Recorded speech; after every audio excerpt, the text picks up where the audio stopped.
Good morning students. आज की class में हम किडनी के बारे में स्टडी करेंगे, जो कि हमारे यूरिनरी सिस्टम का एक टॉपिक है। ठीक है, तो सबसे पहले किडनी के बारे में हम ये जानेंगे कि किडनी सिचुएटेड कहाँ पे होता है, इसका लोकेशन कहाँ पे है। तो बेसिकली किडनी जो है lies on the posterior abdominal wall, यानी कि ये पोस्टीरियर एब्डोमिनल वॉल पे प्रेजेंट होता है। On each side of vertebra column. ठीक है, lies on the posterior abdominal wall on each side of the vertebra column behind peritoneum below diaphragm. तो basically इसको हम कैसे समझ सकते हैं कि जो हमारी किडनी है वो कहाँ पे प्रेजेंट है। जो हमारी एब्डोमिनल वॉल है, एब्डोमिनल वॉल के पोस्टीरियर साइड में, यानी कि पोस्टीरियर एब्डोमिनल वॉल पे लगभग ये प्रेजेंट होता है वर्टिब्रा कॉलम के दोनों साइड में। अगर ये हमारी बीच में वर्टिब्रा कॉलम है तो वर्टिब्रा कॉलम के दोनों साइड में क्या प्रेजेंट है, किडनी। ठीक है, बिहाइंड द पेरिटोनियम, पेरिटोनियम के पीछे, और बिलो द डायफ्राम, यानी कि डायफ्राम इसके ऊपर होगा। ठीक है, डायफ्राम हमने रेस्पिरेटरी सिस्टम में पढ़ा था, इसके ऊपर ऐसे हमारा लंग्स प्रेजेंट होता है, तो इसी डायफ्राम के नीचे किडनी प्रेजेंट होती है। ठीक है, और हम बात करें कि ये एग्जैक्टली कहाँ से कहाँ तक वर्टिब्रा कॉलम में कहाँ से कहाँ तक लगभग इसका लोकेशन है, तो ये जो हमारी लास्ट थोरेसिक वर्टिब्रा है वहां से लगभग स्टार्ट होता है, और कहाँ तक जाएगा ये लास्ट थोरेसिक वर्टिब्रा का मतलब क्या हो गया, 12th थोरेसिक वर्टिब्रा। जो 12वें नंबर की हमारी थोरेसिक वर्टिब्रा है वहां से शुरू होती है और ये 3rd लंबर वर्टिब्रा तक जाती है, 3rd लंबर वर्टिब्रा। ठीक है, अगर पूरे के पूरे जो हमें पता है कि जो हमारा वर्टिब्रा कॉलम है, वर्टिब्रा कॉलम ऊपर वाला जो है वो क्या है, सर्वाइकल वर्टिब्रा है, उसके बाद जो है थोरेसिक वर्टिब्रा है, फिर आता है आपका लंबर वर्टिब्रा, फिर आता है सैक्रम और कोसिक्स। ऐसे वर्टिब्रा कॉलम को डिवाइड किया गया है। तो इसका जो लोकेशन है वो किसके किसके बीच में रहता है, जो 12th वर्टिब्रा कॉलम है, थोरेसिक वर्टिब्रा कॉलम, वहां से शुरू होकर के 3rd लंबर वर्टिब्रा कॉलम तक ये प्रेजेंट रहता है, यानी कि इसके बीच में ये रहता है। ठीक है, अब हम इसके कलर के बारे में बात करेंगे। कलर कैसा होता है, कलर रेडिश। ठीक है, रेडिश कलर होता है। शेप के बारे में अगर बात किया जाए तो बीन शेप का होता है। ठीक है, बीन मीन्स सेम का जो बीज होता है उसके आकार का होता है, और कलर इसका होता है रेडिश। अब नेक्स्ट हम देखेंगे कि जो हमारी राइट किडनी होती है, यहाँ पे अगर हम इसको मान लें कि ये राइट है और ये लेफ्ट है, तो जो राइट किडनी होती है वो लेफ्ट किडनी के कंपैरिजन में थोड़ी सी नीचे होती है।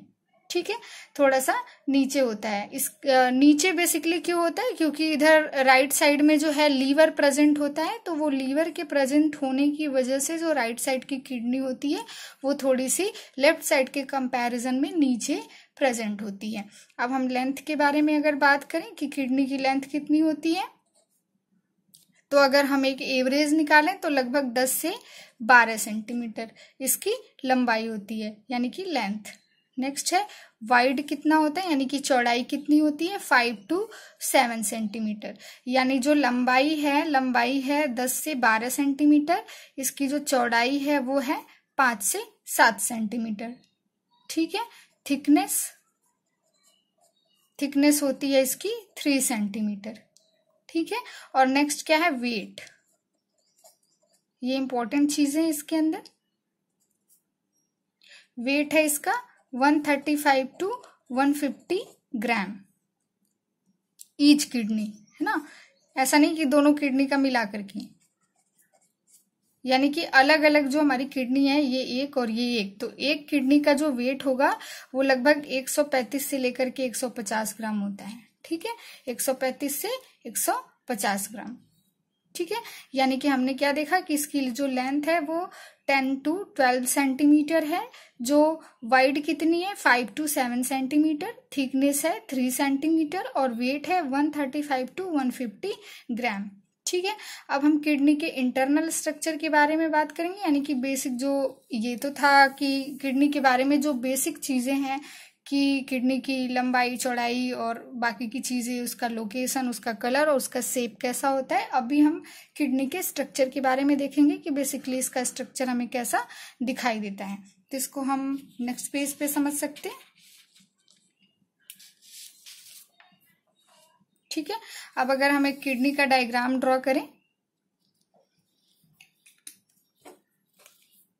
सबसे पहले हम एक बीन शेप का डायग्राम ड्रॉ करेंगे। इसी डायग्राम से हम किडनी के बारे में समझेंगे।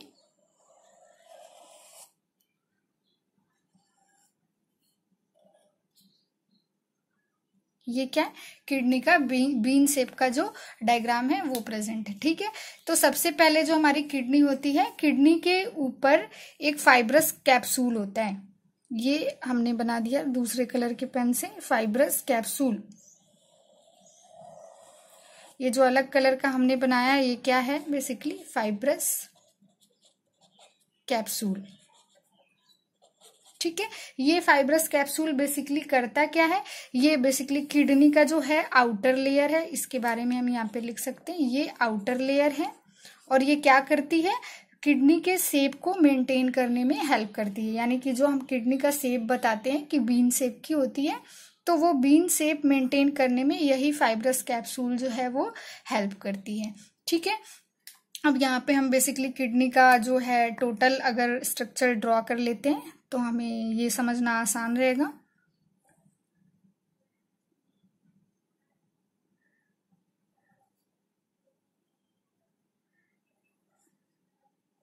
ये ऐसे ऐसे साइज का इसके अंदर स्ट्रक्चर प्रेजेंट होता है।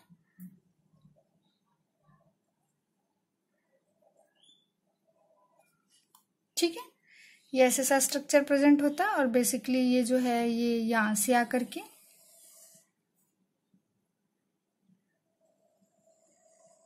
ये ऐसे बाहर निकल जाती है। यहाँ पे हम एक यही पेन फिर से यूज कर लेते हैं।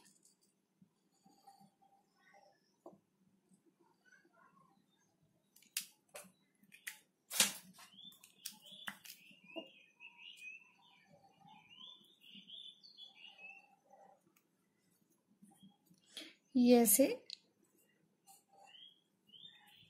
ऐसे बेसिकली उसमें से निकला हुआ ऐसा स्ट्रक्चर होता है। तो अब हम इसको समझेंगे कि पहला पॉइंट हमने क्या पढ़ा कि जो हमारी किडनी होती है, किडनी के ऊपर एक फाइब्रस कैप्सूल प्रेजेंट होता है जो कि किडनी का आउटर लेयर है और इसके शेप को मेंटेन करने में हेल्प करता है।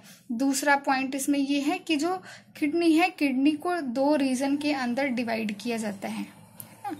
यहाँ हम लिखते हैं डिवाइडेड इनटू 2 रीजन। ठीक है, 2 रीजन के अंदर बांटते हैं। पहले को हम बोलेंगे इनर, दूसरे को हम बोलेंगे आउटर। तो जो इनर रीजन बेसिकली होता है इसको हम मेडुला कहते हैं और जो आउटर होता है इसको हम बोलेंगे कॉर्टेक्स।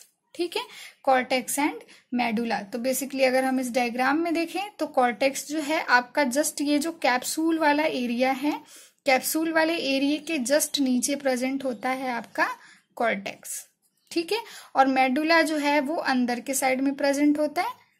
तो हम यहां लिख लेते हैं मेडुला।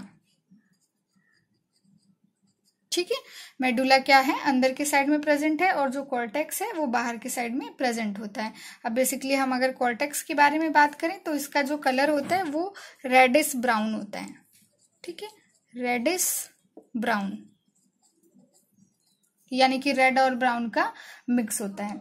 ठीक है, रेडिश ब्राउन कलर के टिश्यू का ये बना होता है और ये बेसिकली प्रेजेंट कहाँ होता है, ये जस्ट जो कैप्सूल है उसके नीचे प्रेजेंट होता है और पिरामिड के ऊपर प्रेजेंट होता है। अब हम पिरामिड कहाँ पे प्रेजेंट है उसका स्ट्रक्चर ड्रॉ करेंगे कि बेसिकली पिरामिड कहाँ पे होता है।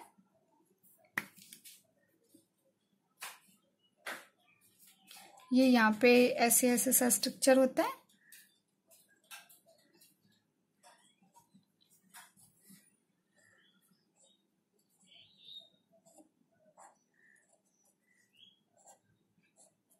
इसको हम पिरामिड बोलते हैं। ठीक है, तो ये जो आपको अलग कलर से ड्रॉ किया हुआ स्ट्रक्चर दिखाई दे रहा है, ये बेसिकली क्या है, पिरामिड है, जिसको हम रीनल पिरामिड कहते हैं। रीनल पिरामिड, ठीक है, इसका नाम क्या है, रीनल पिरामिड। ये बेसिकली जो रीनल पिरामिड होता है वो बेसिकली इसे आपका जो कह सकते हैं कि जो आपका मेडुला रीजन होता है, मेडुला रीजन के अंदर ये बेसिकली प्रेजेंट होता है। ठीक है, जो कि जिसे हम रीनल पिरामिड के नाम से जानते हैं। और इन्हीं रीनल पिरामिड्स के अंदर क्या है, ऐसे इसको अलग कलर से ड्रॉ कर लेते हैं, ऐसे नेफ्रॉन प्रेजेंट होता है। ठीक है, तो नेफ्रॉन का जो स्ट्रक्चर होता है, इसका आधा जो स्ट्रक्चर होता है, यानी कि थोड़ा सा जो स्ट्रक्चर होता है वो कॉर्टेक्स रीजन में भी प्रेजेंट होता है, और थोड़ा सा जो रीजन है वो मेडुला के अंदर भी प्रेजेंट होता है। जैसा कि मैंने अभी बताया कि जो हमारा रीनल पिरामिड होता है वो मेडुला के अंदर प्रेजेंट होता है, और इसी मेडुला के बाहर का जो एरिया है उस एरिया को हम बेसिकली कॉर्टेक्स के नाम से जानते हैं। ठीक है, अब नेक्स्ट है कि इसमें ये जो अंदर की ओर आपको ये मुड़ा हुआ सा स्ट्रक्चर दिखाई दे रहा है, जो डिप्रेशन दिखाई दे रहा है, ये अंदर की ओर ये रहा, यहाँ पे हर जगह पे जो दिखाई दे रहा है अंदर की ओर धसा हुआ सा स्ट्रक्चर, इसे हम रीनल कॉलम कहते हैं। यानी कि जो यहाँ लिख लेते हैं, ये क्या है, रीनल कॉलम। ठीक है, यानी कि जो रीनल पिरामिड से जस्ट लगा हुआ अंदर की ओर जो गया हुआ स्ट्रक्चर होता है, इसी स्ट्रक्चर को हम रीनल पिरामिड कहते हैं। तो बेसिकली जो कॉर्टेक्स है, जो आपका किडनी का कॉर्टेक्स होता है, वो इसी रीनल कॉलम के अंदर क्या होता है, प्रेजेंट होता है। ये मैं जो डॉटेड लाइन बना रही हूँ, ये बेसिकली किसको इंडिकेट कर रहा है, हमारे कॉर्टेक्स रीजन को। ठीक है, तो ये पिरामिड जो है इसको छोड़ करके यहाँ पे सारी जगह पे कॉर्टेक्स आपका प्रेजेंट होगा। ठीक है, ऐसे एक हम डॉटेड लाइन बना लेते हैं ताकि ये समझने में आसानी हो। ठीक है, तो अब ये क्या हो गया, रीनल कॉलम। रीनल कॉलम को हम बेसिकली कैसे डिफाइन कर सकते हैं कि जो हमारा पिरामिड है, पिरामिड से जस्ट नीचे जो आपको डिप्रेशन दिखाई दे रहा है या मूव हुआ स्ट्रक्चर दिखाई दे रहा है, जिसमें कॉर्टेक्स जो है वो प्रेजेंट होता है। ठीक है, अब नेक्स्ट क्या है कि रीनल पिरामिड जो है, रीनल पिरामिड के परफोरेटेड एरिया को हम रीनल पैपिला कहते हैं। परफोरेटेड एरिया यानी कि ये जो नीचे के साइड में ऐसे ये वाला एरिया है, ये। ठीक है, इस एरिया को यहाँ पे हम ड्रॉ कर लेते हैं। ये क्या कहलाता है, basically renal papilla. Renal papilla, ठीक है, इसे हम रीनल पैपिला के नाम से जानते हैं। अब हमने पढ़ा कि जो हमारा रीनल पिरामिड होता है, रीनल पिरामिड के अंदर ही नेफ्रॉन प्रेजेंट होते हैं। तो बेसिकली 1 से लेकर के 1.5 मिलियन नेफ्रॉन लगभग एक किडनी के अंदर प्रेजेंट होता है, जो कि यूरिन फॉर्मेशन के लिए रिस्पॉन्सिबल है, यानी कि यूरिन फॉर्मेशन में हेल्प करता है। ठीक है, अब चूंकि नेफ्रॉन है इसी पिरामिड के अंदर, तो इसी पिरामिड के अंदर जो है वो यूरिन का फॉर्मेशन होगा। तो इसके अंदर एक ऐसा पॉइंट भी होगा, यहाँ पे कोई एक ऐसा पॉइंट भी होगा नीचे के साइड में, जहां पे जो यूरिन होगी वो क्या होगी, आपकी कलेक्ट होगी। ठीक है, यूरिन का कलेक्शन होगा। तो वही एरिया जहां नीचे के साइड में जो है वो यूरिन कलेक्ट होता है, उसी एरिया को बेसिकली हम क्या बोलते हैं, इसको हम ऐसे ऐसे ड्रॉ कर लेते हैं ताकि ये समझ में आए। ठीक है, ये बेसिकली ये जो आपका एरिया है, इसको हम बेसिकली क्या बोलते हैं, माइनर कैलिक्स।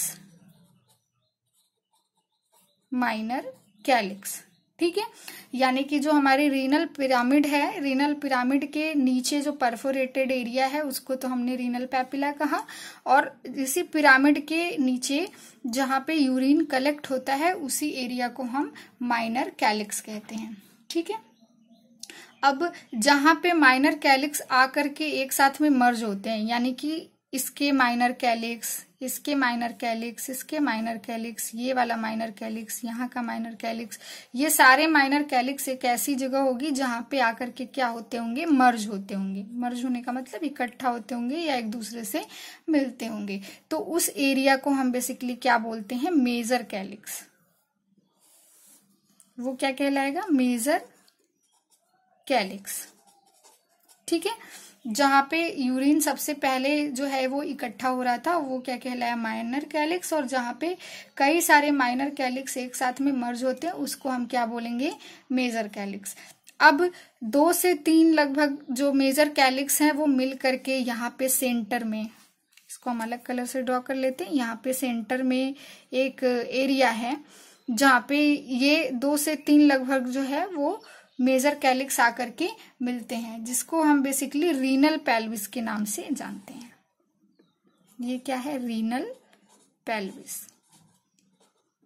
ठीक है, इसको हम क्या बोलते हैं, रीनल पेल्विस। तो यही जो रीनल पेल्विस होता है किससे मिलकर के बना है, जो आपका ये एरिया है, यानी कि जो आपका मेजर कैलिक्स है, मेजर कैलिक्स 2 या 3 से 3 जो मेजर कैलिक्स हैं वो मिलकर के क्या बनाया, आपका जो रीनल पेल्विस वाला एरिया है। अब जो रीनल पेल्विस वाला एरिया है वो बेसिकली फनल शेप का होता है।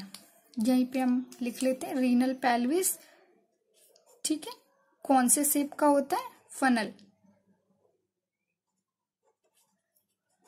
फनल शेप का होता है। और ये जैसे जैसे नीचे आता जाता है वैसे वैसे ये क्या होता है, पतला होता जाता है ना।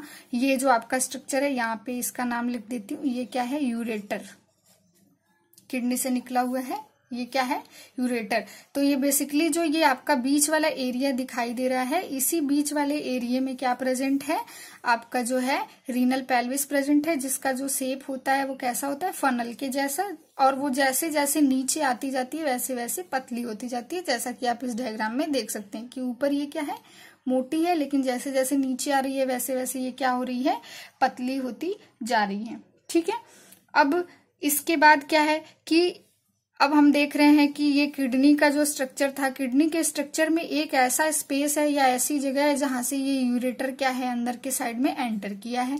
ब्लड वेसल्स भी एंटर किए हैं। ठीक है, blood vessels basically 2 blood vessels होते हैं, जिसमें एक रीनल आर्टरी और रीनल वेन होता है। ठीक है, रीनल वेन, रीनल आर्टरी यहाँ पे लिख सकते हैं हम। ये क्या है, रीनल वेन, ये क्या है, रीनल आर्टरी।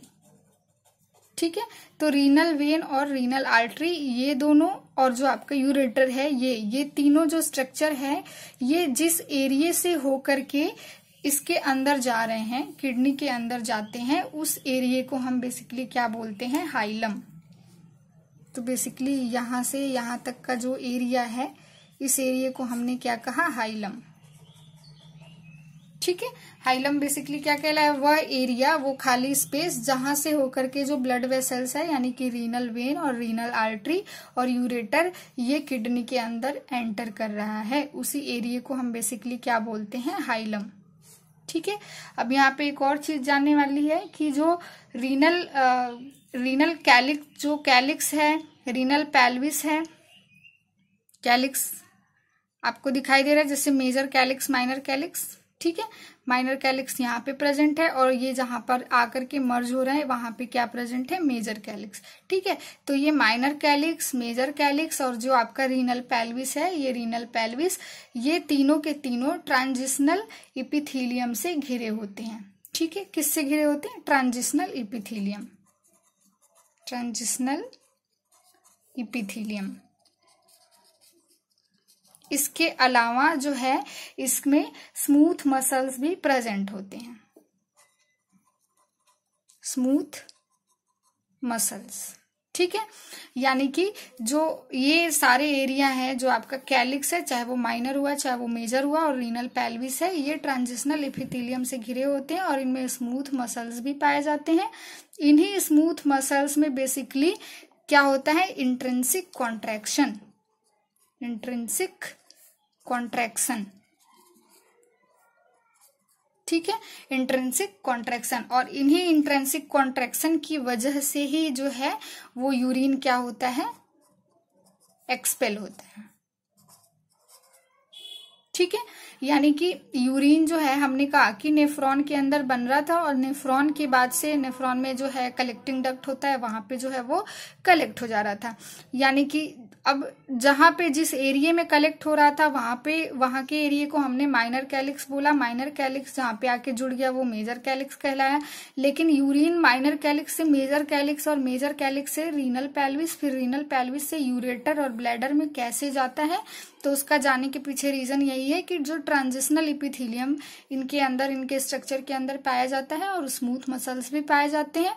इन्हीं स्मूथ मसल्स के इंट्रिंसिक कॉन्ट्रैक्शन की वजह से जो यूरिन है वो कैलिक्स से होकर के रीनल पेल्विस में और फिर यूरेटर में एक्सपेल होता है। ठीक है, तो ये बेसिकली किडनी का स्ट्रक्चर था। अब हम किडनी के स्ट्रक्चर के बारे में एक बार फिर से रिवाइज कर लेते हैं कि किडनी क्या है। किडनी जो है वो कहाँ पे प्रेजेंट है, पोस्टीरियर एब्डोमिनल वॉल में प्रेजेंट होती है। कहाँ पे, वर्टिब्रा कॉलम के दोनों साइड पे, पेरिटोनियम के पीछे और डायाफ्राम के नीचे। ठीक है, और ये शुरू कहाँ से होती है, जो थोरेसिक वर्टिब्रा है लास्ट वाली वहां से और थर्ड लंबर वर्टिब्रा तक लगभग ये जाती है। इसका जो कलर होता है रेडिश होता है, बीन शेप की होती है, लेंथ 10 to 12 सेंटीमीटर होता है, वाइड जो है 5 to 7 centimetre, thickness 3 centimetre, weight जो है 135 to 150 ग्राम होता है। और इसके जनरल स्ट्रक्चर के बारे में कि जो किडनी का आउटर लेयर है वो फाइब्रस कैप्सूल कहलाता है। यही क्या है, आउटर लेयर है जो किडनी के शेप को मेंटेन करने में हेल्प करता है। अब किडनी को के अंदर दो रीजन पाए जाते हैं, मेडुला एंड कॉर्टेक्स। जो फाइब्रस कैप्सूल है, कैप्सूल के जस्ट नीचे वाला जो रीजन है वो कॉर्टेक्स है और अंदर वाला जो रीजन है वो मेडुला है। ठीक है, अब मेडुला वाले रीजन में पिरामिड जैसा स्ट्रक्चर प्रेजेंट होता है जिसको हम रीनल पिरामिड कहते हैं। इन्हीं पिरामिड्स के अंदर और लगभग कॉर्टेक्स वाले रीजन में मिलाकर के जो नेफ्रॉन का स्ट्रक्चर है वो प्रेजेंट होता है। ठीक है, जिसका जो नंबर होता है 1 से लेकर के 1.5 मिलियन होता है लगभग एक किडनी के अंदर। ठीक है, अब ये पिरामिड जहां से ये नीचे जा रहा है पिरामिड, ठीक है, जहां पे भी पिरामिड यहाँ से जहां से भी नीचे जा रहा है इसी को हम रीनल कॉलम के नाम से जानते हैं बेसिकली। ठीक है, ये रीनल कॉलम हो गया। फिर आपका जो पिरामिड है, इस पिरामिड के नीचे माइनर कैलिक्स होता है। माइनर कैलिक्स जहाँ पे आकर के मर्ज होती है उसको हम मेजर कैलिक्स कहते हैं। अब मेजर कैलिक्स जहाँ पे मर्ज हो रही है उसे हम रीनल पेल्विस कहते हैं। और रीनल पेल्विस फिर आगे जाकर के पतली हो जाती है जो कि फनल शेप की होती है और फिर यूरेटर का स्ट्रक्चर स्टार्ट हो जाता है। और जहां से यूरेटर और ये रीनल आर्टरी, रीनल वेन अंदर एंटर करती है उस एरिया को हम हाइलम कहते हैं। तो ये किडनी का स्ट्रक्चर है। अब हम देखेंगे किडनी का फंक्शन। अब हम देखेंगे किडनी के फंक्शन के बारे में। Function of kidney. ठीक है, किडनी का क्या फंक्शन होता है, कार्य। तो सबसे पहला फंक्शन सभी को पता है, यूरिन फॉर्मेशन। यूरिन फॉर्मेशन में हेल्प करती है। बेसिकली जो किडनी है, किडनी के अंदर का ही जो स्ट्रक्चर है वो नेफ्रॉन होता है, यानी कि उसकी जो फंक्शनल यूनिट है वो नेफ्रॉन है और नेफ्रॉन ही यूरिन फॉर्मेशन के लिए रिस्पॉन्सिबल है। तो हम किडनी के फंक्शन में भी इसको ऐड कर सकते हैं कि ये यूरिन फॉर्मेशन में हेल्प करती है। किन किन प्रोसेस के द्वारा, पहला है फिल्ट्रेशन, दूसरा है सेलेक्टिव रीएब्जॉर्प्शन और लास्ट है सिक्रीशन। ठीक है, इन तीन प्रोसेस के द्वारा जो है ये यूरिन का फॉर्मेशन करती है। इन तीनों जो आपके पॉइंट्स हैं इनको हम यूरिन फॉर्मेशन वाले वीडियो में डिटेल में देखेंगे। अभी हम यहाँ पे शॉर्टली देख लेते हैं। नेक्स्ट क्या है कि ये जो भी वेस्ट प्रोडक्ट है, रिमूव या हम कह सकते हैं एक्सक्रीट वेस्ट प्रोडक्ट, यानी कि बॉडी के अंदर जो भी वेस्ट प्रोडक्ट है जिनका हमारे बॉडी के अंदर कोई नीड नहीं है, जरूरत नहीं है, उनको ये बाहर रिमूव करने या एक्सक्रीट आउट करने में हेल्प करती है। तीसरा क्या है, रेगुलेशन ऑफ आयनिक कॉम्पोजिशन। ठीक है, बेसिकली ये क्या है, आयनिक कंपोजिशन को रेगुलेट करने या मेंटेन करने में हेल्प करती है। कैसे, हमें पता है कि जो हमारा ब्लड है, ब्लड के अंदर बहुत सारे आयन पाए जाते हैं, जैसे कि आपका क्लोराइड हो गया, कैल्शियम हो गया, पोटेशियम हो गया, मैग्नीशियम हो गया, सोडियम हो गया। तो ये सारे के सारे जो आयन हैं वो ब्लड के अंदर प्रेजेंट होते हैं। तो जब भी इनका लेवल चेंज होता है, यानी कि घट गया या बढ़ गया, किसी भी तरीके का चेंजेस होने अगर होता है, तो किडनी ही उसको मेंटेन करने का काम करती है। यानी कि ज्यादा हो गया तो किडनी बाहर निकालेगी, और अगर कम हो गया तो किडनी बाहर निकालना उसको बंद कर देगी। तो इस तरीके से आयनिक कंपोजिशन को मेंटेन करने में हेल्प करती है। जो इसका नेक्स्ट फंक्शन है, fourth function, maintain blood volume. ठीक है, ब्लड वॉल्यूम को मेंटेन करने में हेल्प करती है। कैसे, कि जो ब्लड है, ब्लड वॉल्यूम को मेंटेन करने के लिए कौन रिस्पॉन्सिबल है, वाटर। ठीक है, और जो किडनी है वो क्या बना रही है, यूरिन बना रही है। यूरिन में क्या होता है, वाटर प्रेजेंट होता है। तो बेसिकली जो हमारी किडनी है वो अगर वाटर ज्यादा है, यानी कि ब्लड वॉल्यूम ज्यादा हो गया, तो एक्सेसिव वाटर को क्या करती है, बाहर निकाल देती है। लेकिन अगर ब्लड वॉल्यूम कम है तो ये वाटर को बाहर निकालने से रोकती है, यानी कि रीएब्जॉर्प्शन रेट वाटर का बढ़ा देती है, जिससे कि ब्लड वॉल्यूम हमेशा मेंटेन रहता है। ठीक है, नेक्स्ट है आपका regulation of blood pH. Blood का जो पीएच होता है उसको मेंटेन करने में हेल्प करती है। कैसे, कि ये जो हाइड्रोजन आयन है, हाइड्रोजन आयन को रिमूव करती है, यानी कि बाहर निकालने का काम करती है। और बाइकार्बोनेट आयन जो होते हैं, बाइकार्बोनेट, ठीक है, बाइकार्बोनेट को कंजर्व करने का काम करती है। ठीक है, तो अब जो हाइड्रोजन आयन है ये किसको बढ़ाता है, एसिडिटी को। ठीक है, और जो बाइकार्बोनेट है ये बेसिक मेंटेन करने में हेल्प करता है। तो बेसिकली हमारी किडनी क्या कर रही है, हाइड्रोजन आयन को बाहर निकाल दे रही है, जिससे कि ब्लड के अंदर की एसिडिटी को रेड्यूस करती है और बेसिसिटी को मेंटेन करने का काम करती है। तो ये क्या हो गया, ब्लड के पीएच को मेंटेन करने का काम हो गया। नेक्स्ट क्या है, regulation of BP. Regulation of BP, यानी कि ये ब्लड प्रेशर को मेंटेन करने का काम करती है। कैसे, अभी हमने ऊपर देखा था कि ये जो है आयनिक कंपोजिशन को भी मेंटेन करने का काम कर रही है। तो जो ब्लड प्रेशर है, ब्लड प्रेशर कई तरीके से, एक तो सोडियम आयन जो है, सोडियम आयन पे भी जो ब्लड प्रेशर है वो डिपेंड करता है। तो सोडियम आयन को बाहर निकाल करके भी ये बीपी को मेंटेन करती है। इसके अलावा ये एक जो है एंजाइम बनाती है, एंजाइम जिसको हम रेनिन कहते हैं, रेनिन। ठीक है, तो ये रेनिन एंजाइम बेसिकली क्या करता है, आरएएस सिस्टम को, आरएएस सिस्टम को मेंटेन करने में हेल्प करता है। आरएएस का full form renin angiotensin system, renin angiotensin system. तो ये आरएएस सिस्टम को मेंटेन करने का काम करता है। तो जब भी जो रेनिन है वो इंक्रीज होता है तो बीपी भी क्या होती है, इंक्रीज होता है। जब रेनिन डिक्रीज होती है तो बीपी भी क्या होती है, उसके साथ साथ में डिक्रीज होती है। तो इस तरीके से जो हमारी किडनी है वो ब्लड प्रेशर को मेंटेन करने में हेल्प करती है। ठीक है, और इसका जो नेक्स्ट फंक्शन है, seventh function, production of hormone. Production of hormone, ये कुछ हार्मोन को भी प्रोड्यूस करती है, जैसे कि कैल्सिट्रॉल। कैल्सिट्रॉल बेसिकली ये क्या होता है, विटामिन डी होता है। ठीक है, एक्टिवेट फॉर्म विटामिन डी, यानी कि ये एक्टिवेटेड फॉर्म में विटामिन डी होता है। और जो नेक्स्ट है, मतलब विटामिन डी के अलावा ये erythropoietin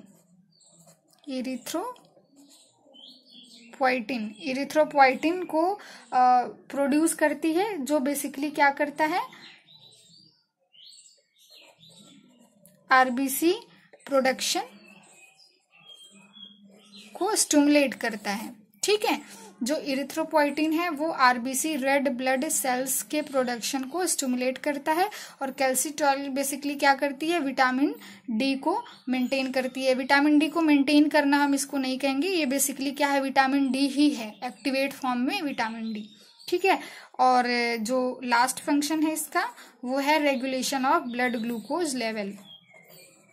regulation of blood glucose level, यानी कि ब्लड के अंदर जो ग्लूकोज का लेवल है उसको रेगुलेट करने का काम करती है। बेसिकली ये काम कैसे करती है कि जो हमारी किडनी है वो ग्लूटामाइन का यूज करती है, किसके लिए?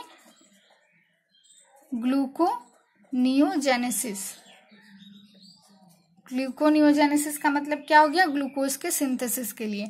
तो जब भी जैसे कि ग्लूकोज का लेवल अगर बॉडी के अंदर कम हो गया तो ये एक्सेस ग्लूटामाइन का यूज करके ग्लूकोनियोजेनेसिस के प्रोसेस में हेल्प करती है, जिससे कि ग्लूकोज का जो लेवल है वो मेंटेन होता है। और अगर मान लो कि ग्लूकोज का लेवल ऑलरेडी बहुत ज्यादा है तो ये इसको कम कर देती है, इसका जो रेट है उसको कम कर देती है, जिससे कि ये ग्लूकोज के लेवल को मेंटेन करने में हेल्प करती है। ठीक है, तो एक बार हम फिर से देखेंगे कि हमारे किडनी का क्या फंक्शन होता है। सबसे जो पहला फंक्शन है और मेन फंक्शन क्या है? यूरिन का फॉर्मेशन करना। किन किन प्रोसेस के द्वारा? फिल्ट्रेशन, सेलेक्टिव रीअब्जॉर्प्शन और सिक्रीशन। ठीक है, ये 3 प्रोसेस है जिनके द्वारा ये यूरिन फॉर्मेशन में हेल्प करती है। अब remove and excrete waste product, जो भी वेस्ट प्रोडक्ट होता है उनको बाहर निकालने में हेल्प करती है। नेक्स्ट क्या है? जो आयनिक कंपोजिशन है, सोडियम, पोटेशियम, क्लोराइड, मैग्नीशियम, उनके लेवल को भी मेंटेन करती है, यानी कि उनकी कमी या अधिकता पे डिपेंड करता है कि वो यूरिन के अंदर कितना फिल्टर आउट होके बाहर निकल जाएंगे। नेक्स्ट क्या है? ब्लड वॉल्यूम को मेंटेन करती है। कैसे? वाटर को कितना यूरिन में भेजना है या कितने वाटर को फिल्टर करना है, कितना रीअब्जॉर्प्शन होना है, इन सारी बातों को डिसाइड करती है। यानी कि ये सारे के सारे जो प्रोसेस है वो किडनी के अंदर ही होते हैं। तो ये ब्लड वॉल्यूम को मेंटेन करने में हेल्प करता है इसके द्वारा, क्योंकि अगर वाटर एक्सेस निकल जाए तो ब्लड वॉल्यूम क्या होगा? कम हो जाएगा। और अगर वाटर का रीअब्जॉर्प्शन रेट बहुत ही ज्यादा घट जाए तो ब्लड वॉल्यूम का जो लेवल है वो क्या होगा? बढ़ जाएगा। ठीक है, नेक्स्ट क्या है? Regulation of blood pH. Blood pH को कैसे मेंटेन करती है? जो हाइड्रोजन आयन है, किडनी हाइड्रोजन आयन को बाहर निकालती है और बाइकार्बोनेट को बचा के रखने यानी कि कंजर्व करने का काम करती है। तो जैसे ही हाइड्रोजन आयन जो है वो बाहर निकल जाता है तो एसिडिटी जो है वो रिमूव हो जाती है और बेसिसिटी मेंटेन होती है। तो इस तरीके से ब्लड का पीएच मेंटेन करने का काम करता है। नेक्स्ट क्या है? Regulation of BP. बीपी को रेगुलेट करने में हेल्प करता है। कैसे? सोडियम आयन को मेंटेन करके, और दूसरा रेनिन प्रोडक्शन करता है, जिसकी वजह से रेनिन एंजियोटेंसिन सिस्टम जो है वो मेंटेन होता है, जिसकी वजह से रेनिन का अगर अमाउंट ज्यादा है, रेनिन ज्यादा है तो बीपी भी ज्यादा है, और रेनिन कम है तो बीपी भी कम है। नेक्स्ट है प्रोडक्शन ऑफ हार्मोन। हार्मोन का प्रोडक्शन जो है कैल्सिट्रॉयल, जो कि विटामिन डी का एक्टिवेट फॉर्म होता है। ठीक है, और इरिथ्रोपोइटिन जो कि आरबीसी प्रोडक्शन में हेल्प करता है। और लास्ट इसका 8वां पॉइंट है कि regulation of blood glucose level. Blood glucose level को कैसे रेगुलेट करती है? ग्लूटामाइन को यूज करती है ग्लूकोनियोजेनेसिस में। तो जब ग्लूटामाइन, अगर ग्लूकोज की ज्यादा जरूरत है तो ज्यादा ग्लूटामाइन यूज होता है, ज्यादा ग्लूकोनियोजेनेसिस का प्रोसेस होता है। अगर ग्लूकोज की लेवल की जरूरत, मतलब ग्लूकोज की हमारे बॉडी में कोई नीड नहीं है, जरूरत नहीं है, तो ये कम यूज करती है और ग्लूकोनियोजेनेसिस का जो प्रोसेस है वो कम होता है। ठीक है, तो इस तरीके से आज की क्लास में हमने किडनी का जो भी फंक्शन था, किडनी का जो बेसिक स्ट्रक्चर था, इसके बारे में स्टडी किया। आई होप आपको ये वीडियो समझ आया होगा। Thank you.